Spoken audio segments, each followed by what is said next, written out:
The NCQG discussions have led to sharp divisions. Developing nations are pushing for an ambitious target of $1.3 trillion in climate finance, while other proposals hover between $900 billion and $440 billion. Developed nations, however, insist on a unified goal rather than a split agenda.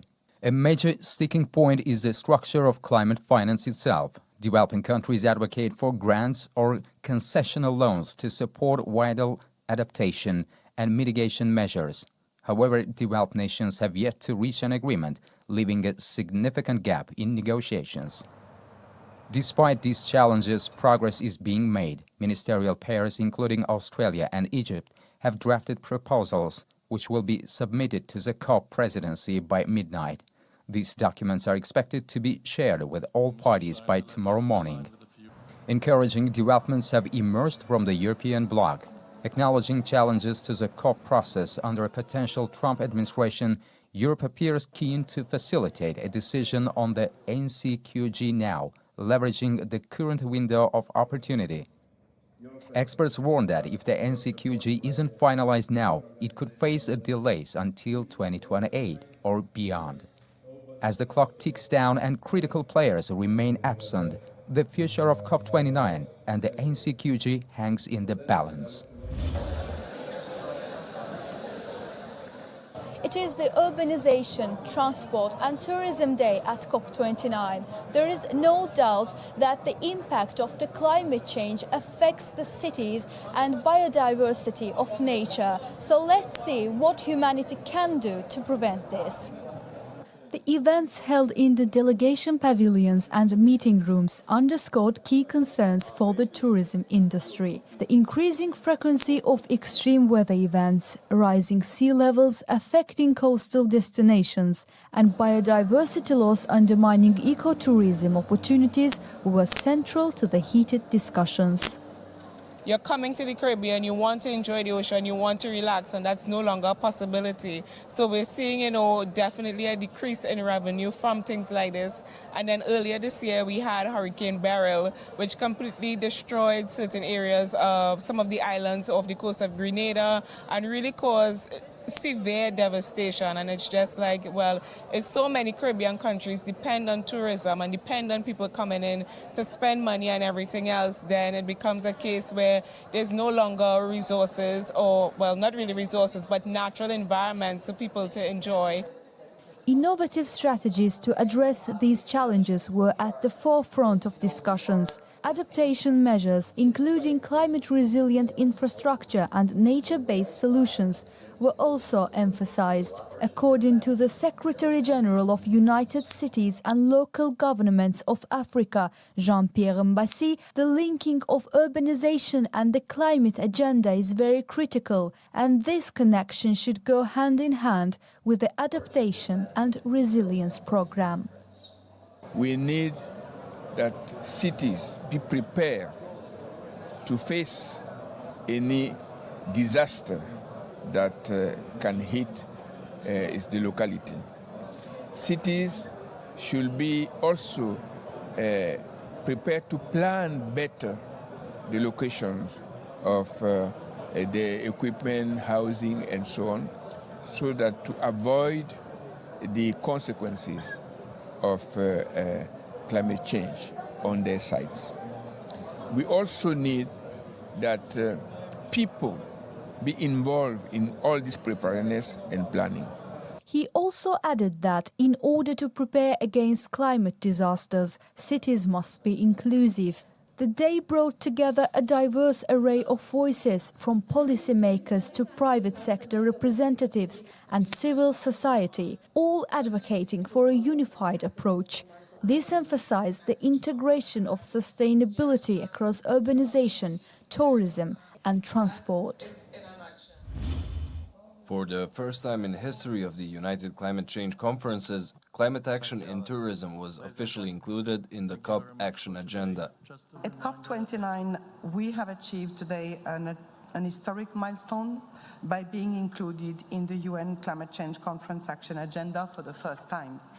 The COP29 presidency initiatives on enhanced climate action in tourism highlighted the sector's dual role as a significant economic contributor, generating 3.4 trillion annually, about 3% of global GDP. Major funding commitments were made by Australia and the United States for the Loss and Damage Fund and the Clean Tech Fund, respectively. We welcome Australia's $32.5 million contribution to the Loss and Damage Fund. The US has announced it will provide $325 million to the Clean Technology Fund. The conference also saw the launch of the Baku Declaration on Tourism, a major initiative endorsed by over 50 governments to promote sustainable tourism practices worldwide.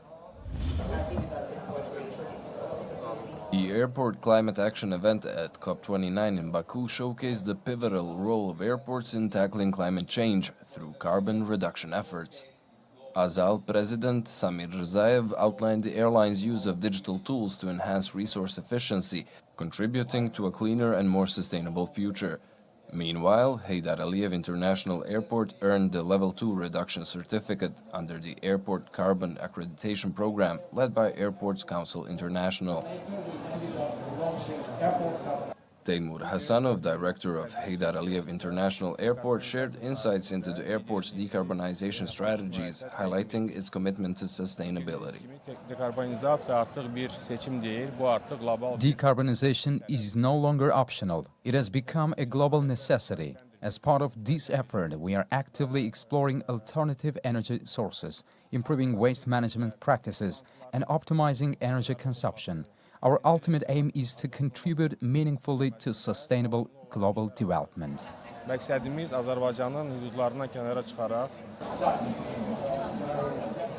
Experts such as Jane Hube from the International Civil Aviation Organization, Justin Urbachi from ACI World, and Haldane Dodd from the Air Transport Action Group discussed the future of aviation decarbonization. Justin Urbachi emphasized the importance of carbon accreditation as a crucial step toward achieving carbon neutrality. What's key about the airport here in Baku is that they've committed to achieve carbon accreditation and sustainability overall. Today they received the certificate for carbon accreditation, which means that they've taken steps towards being a very sustainable airport, and that's really critical towards helping us achieve our overall airport goal of reaching carbon neutrality by 2050.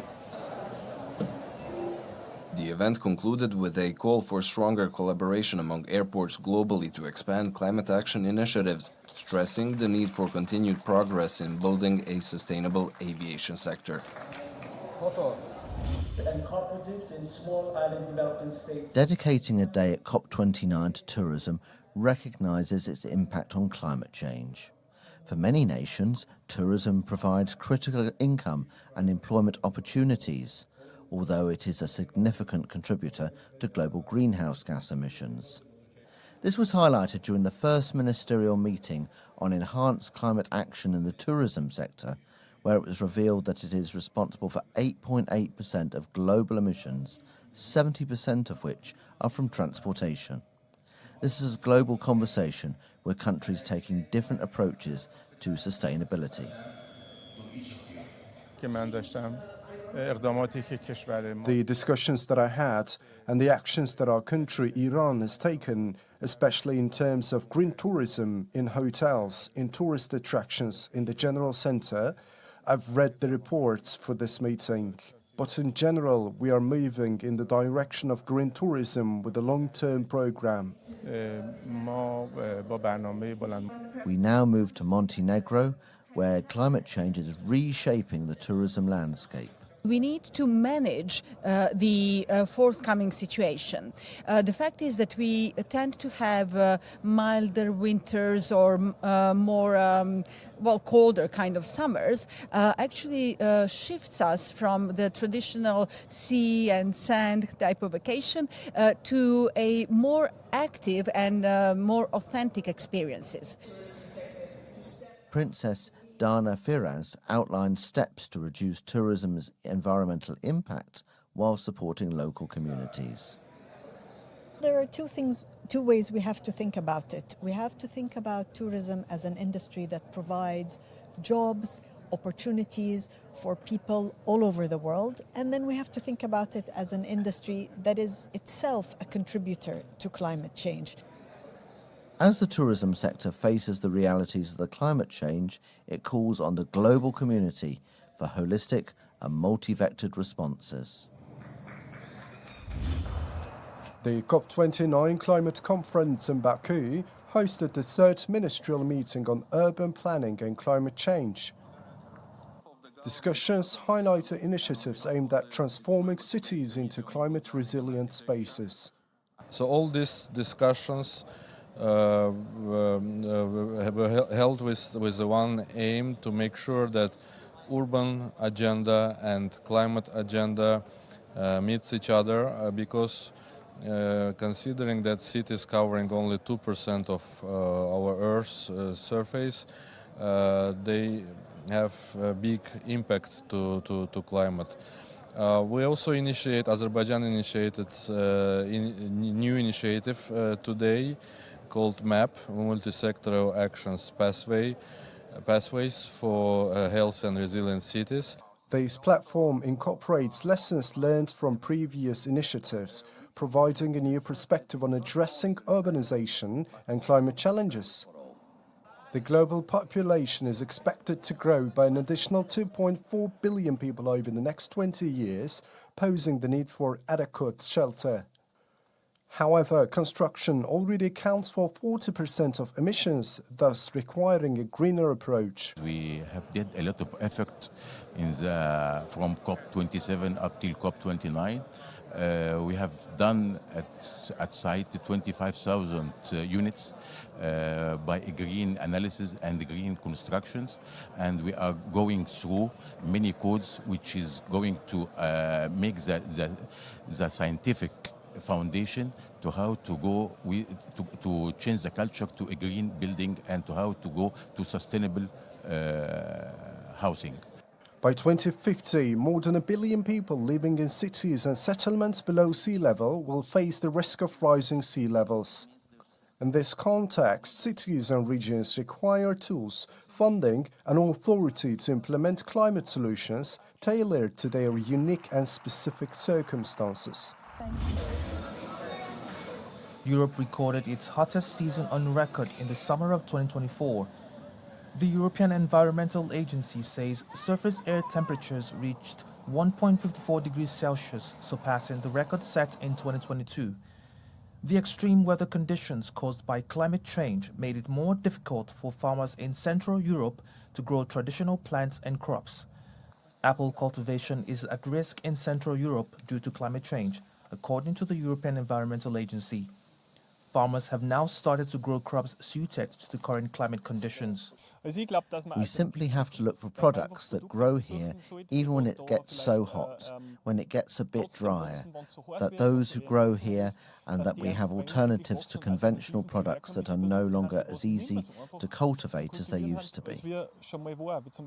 We sow very late compared to other agricultural crops because chia needs a soil temperature of at least 15 degrees throughout, and we don't reach that until June. As a result, we have a very late sowing time. Warm conditions and the special varieties actually do quite well. They are specially bred varieties, I would say, for the short day conditions here in Central Europe. The question of adapting farming methods is important for many farmers as extreme weather is leading to hotter and drier summers.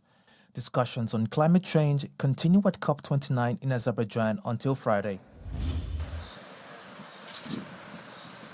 The United States government has closed its embassy in Kiev after receiving intelligence of a significant air attack planned for Wednesday. US citizens have been urged to monitor local media, identify nearby shelters, and act immediately if an air alert is declared. The embassy has also advised citizens to follow the instructions of Ukrainian officials and first responders in the case of emergency. This decision follows a major escalation as Ukraine launched US-supplied long-range missiles into Russian territory. Russia's defense ministry claims 6 missiles were intercepted over the Bryansk region. If confirmed, this would mark the first use of these missiles by Ukraine in the conflict. Russian Foreign Minister Sergei Lavrov criticized the strike, accusing Western nations of fueling escalation.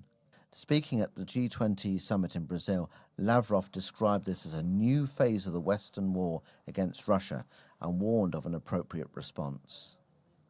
Moscow has repeatedly cautioned that the use of Western-supplied weapons to hit targets on Russian soil could lead it to consider NATO countries as direct participants in the war.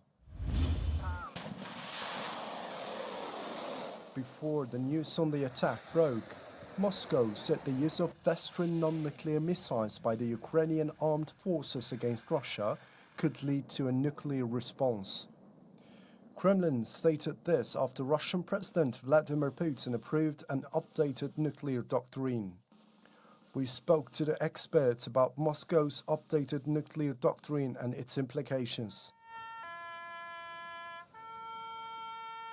The adoption of Russia's new doctrine reflects the changes in the current geopolitical process. It's clear that the doctrine evolves depending on Russia's relations with various international agreements. This includes its relations with NATO countries, the United States, the European Union, and the United Kingdom. The growing tension in these areas is a result of Russia's shift in this doctrine. We understand that the previous doctrine already reflected a challenging period. However, we have now moved from those difficulties to a far more complex process of escalation than what we faced even a few years ago. Many are now emphasizing that the world is on the brink of nuclear war, potentially even closer to it than during the Cuban Missile Crisis of the 1960s. In attempting to prevent a nuclear war, Russia is asserting its firm positions. It warns the opposing side not to gamble with nuclear weapons, not to provoke aggression against Russia, and not to threaten strikes deep into Russian territory. If such actions occur, inevitable conflict will arise. In the 20th century, this understanding of the inevitability of a retaliatory strike and the certainty of nuclear catastrophe for the entire globe acted as a deterrent. Both the United States and the Soviet Union refrained from taking extreme measures against one another. It was clear that the retaliation would follow and there would be no victor. Now a new generation of Western politicians has departed from this perspective. They believe that nuclear war could result in victory and thus feel emboldened to provoke Russia with various actions.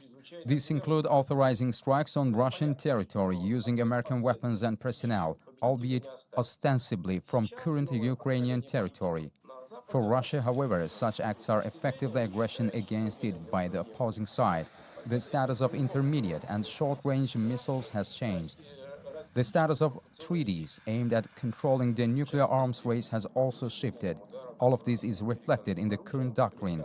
Russia commits to defending its allies and states that its retaliatory actions could target not only countries with their own nuclear weapons, but also those whose territories serve as launch points for such weapons. It's unnecessary to involve additional forces or international actors in this confrontation. Neither Ukraine nor Bulgaria nor Eastern European countries that previously had no nuclear weapons. Yet suddenly there is the potential for aggression from their territories against Russia. Why? This is the basis for the current warning. I wouldn't say it was specifically timed to coincide with Bulgaria's announcement of this decision. However, this decision to permit strikes on Russian territory was anticipated, and the changes in Russia's doctrine were prepared in advance. These are not decisions made overnight. This is not a document drafted hastily. It reflects not a momentary situation, but the accumulated problems in the confrontation between Russia and the West that we have observed in recent months. Russia was well aware that authorization for strikes on its territory could be granted by the West. It's likely a coincidence that Russia's decision was announced after the West made its own. Both sides had been preparing their respective documents. Now Russia has once again made it clear, in the current confrontation in a potential global war, there will be no victor. Russia will not allow strikes on its territory by the West to go unanswered. Another warning has been issued, clear and unequivocal. We hope it will be heeded and that the world will not descend into an uncontrollable military phase of confrontation. That is the situation as it stands. To answer your question, I think it was pretty clear that it was some conversation between like American officials and Russian officials, and as it was like leaked to American press, we know that like Trump team potentially asked Putin about like stopping ceasefire and stopping active bombing, but we have the same day very active bombing of Ukrainian territory. So that's why one way politically Putin firstly like not respond to like American initiatives generally, which possible to change in this period with new administration. And from other side, Biden also now work a lot on Biden's legacy, and that's why he also give decision to use this more long-range missiles. And I can't discuss like military strategy because I'm not military expert. I'm expert in political communication and in foreign policy, but I fully can say that generally concept of supporting like NATO programs in Ukraine, it will works. And generally wide NATO programs and international cooperation in question of Ukraine stability, it's very powerful tool, and it will be going on in any version. So you can have some analogy between Israel and Ukraine in this part. And generally, of course, like Biden's legacy, he tried to involve more his position in foreign policy, and that's why he give more aid to Ukraine.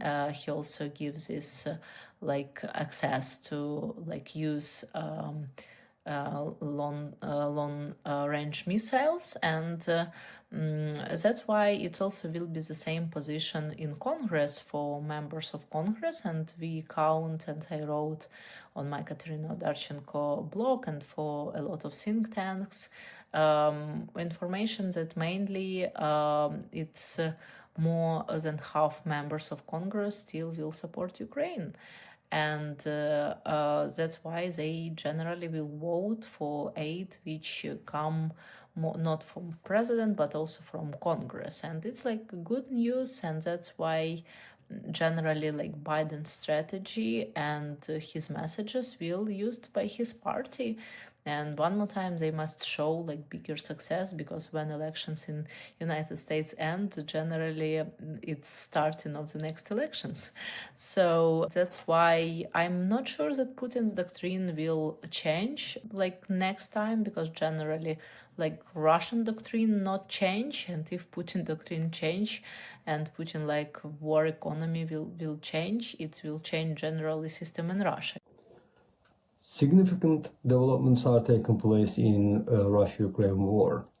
And there are reports, very recent reports, which tell us that the US will provide anti-personnel landmines to Ukraine to stop Russia's advances.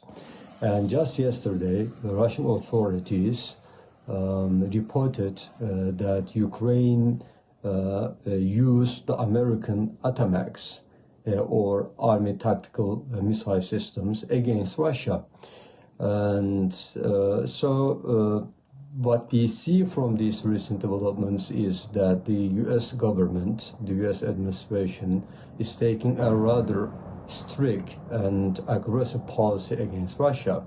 And how should we understand and make sense of these developments? I think we can look at them from two different perspectives.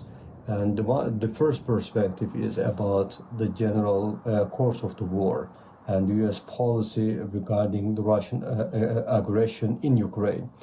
The Biden administration over the course of the last previous 4 years was very much criticized for not providing enough support and aid and assistance to Ukraine to fight against Russians and stop the Russian aggression in Ukraine.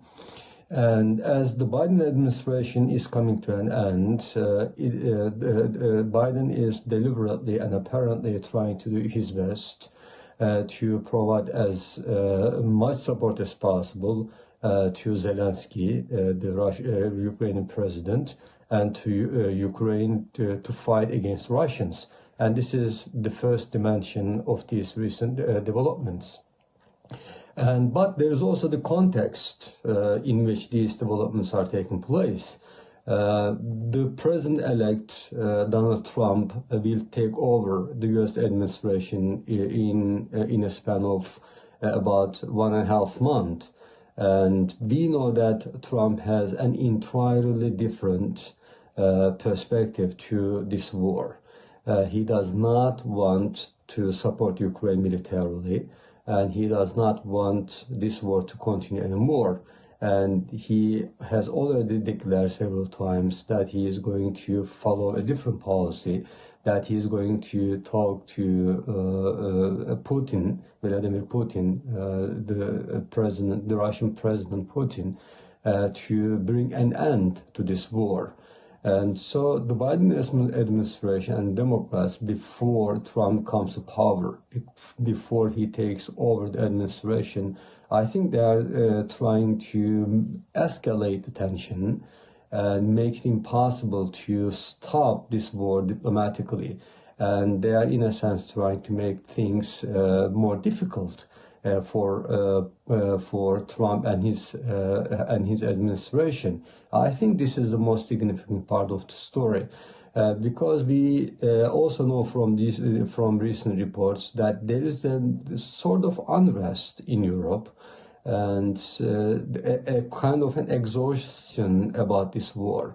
Europe does not fully support the American position in this war, especially the continental Europe, because they are suffering from the consequences of the war. And they are also fearful of any Russian aggression against Poland in the first place, of course, and against Europe at large. And so they want this war to stop. But what Biden did from the very beginning did not serve to bring an end to this war. They just escalated tension. But on the other hand, they did not succeed in stopping the Russian aggression in Ukraine. So I think as the Biden administration is coming to an end, they are trying to make things more difficult for Donald Trump. Armenian Prime Minister Nikol Pashinyan initiated a significant government reshuffle. According to Armenian media, the Prime Minister summoned the Minister of Territorial Administration and the head of the State Revenue Committee. Following the meeting on Sunday evening, both officials submitted their resignations. Reports also suggest that the Minister of Internal Affairs has resigned. Earlier, we spoke to the expert on the political situation in the Caucasus, Dr. Gagik Ohadzanyan from Russian Academy of Natural History, to explore the possible political implications of this move. To say that Armenia is a completely sovereign state, capable of making decisions with significant regional impact on its own, would be naive. This is not to diminish Armenia, but rather a reflection of reality. Not all countries in the world can conduct what is called global politics. Some focus on internal governance, organizing life for their people. Others are capable of conducting foreign policy, building relationship with neighbors and other states. And then there's a global politics which is beyond the capabilities of most nations. So to claim that Pashinyan has absolute freedom to make decisions on global matters is unrealistic. The question is to what extent Armenia is influenced by states capable of global politics, those with an interest in nearly everything happening on the planet.